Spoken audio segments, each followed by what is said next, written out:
ఉగ్రవాదం మానవాళికి ప్రధాన శత్రువని భారత ప్రధాని నరేంద్ర మోదీ పేర్కొన్నారు. కెనడాలో జరిగిన G7 సదస్సులో ఆయన పాల్గొన్నారు. ఉగ్రవాదాన్ని బహిరంగంగా సమర్థించే దేశాలు తగిన మూల్యం చెల్లించుకుంటాయని హెచ్చరించారు. ఏప్రిల్లో జమ్మూ కాశ్మీర్లోని పహల్గాంలో జరిగిన ఉగ్రదాడి మానవత్వంపై జరిగిన దాడిగా మోడీ వర్ణించారు. ఉగ్రవాదంపై ద్వంద్వ ప్రమాణాలకు చోటు ఉండకూడదు అన్నారు మోడీ. ప్రజాస్వామ్య విలువలను నిలబెట్టే అన్ని దేశాలు ఉగ్రవాదాన్ని వ్యతిరేకించాలని పిలుపునిచ్చారు. ప్రపంచ శాంతి శ్రేయస్సు కోసం మన ఆలోచనలు విధానాలు స్పష్టంగా ఉండాలి అన్నారు.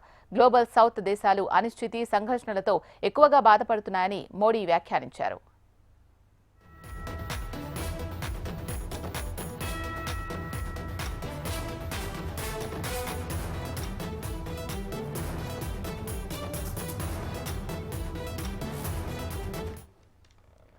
ఉగ్రవాదం మానవాళికి ప్రధాన శత్రువని భారత ప్రధాని నరేంద్ర మోదీ పేర్కొన్నారు.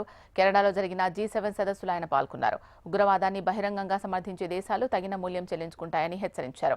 ఏప్రిల్లో జమ్మూ కాశ్మీర్లోని పహల్గాంలో జరిగిన ఉగ్రదాడి మానవత్వంపై జరిగిన దాడిగా మోడీ వర్ణించారు.